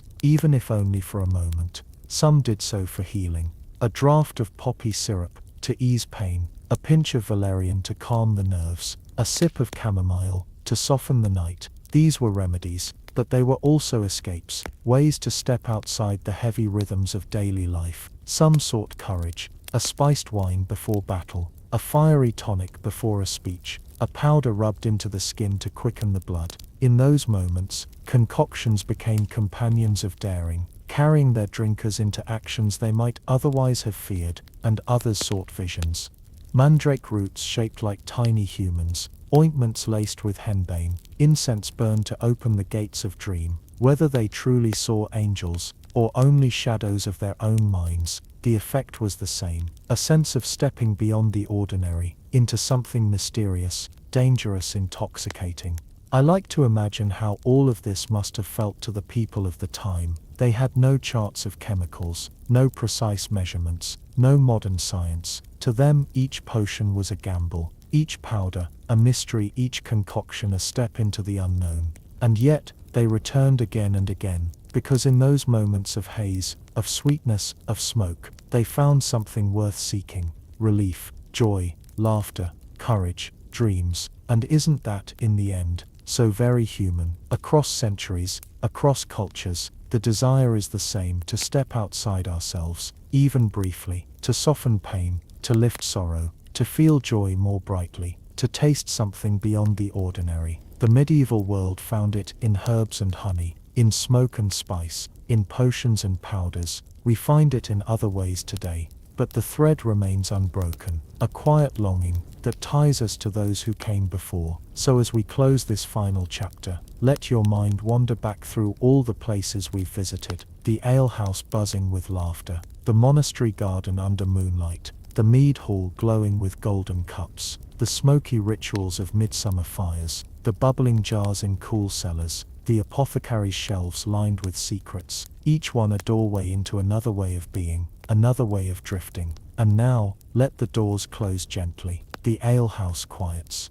The monks return to prayer. The mead hall fades into darkness. The fires burn down to ash. The jars are sealed once more. The apothecary shutters his shop, and all that remains is silence, soft and deep. Breathe in slowly, as though catching the faintest trace of herbs in the air. Breathe out gently, as though letting go of the weight of the day. The story has carried you far, but now it carries you to rest. May these memories guide you into peaceful dreams. May the laughter of old feasts, the fragrance of herbs, and the golden glow of honey linger with you as you drift. If you drifted off, let me know below.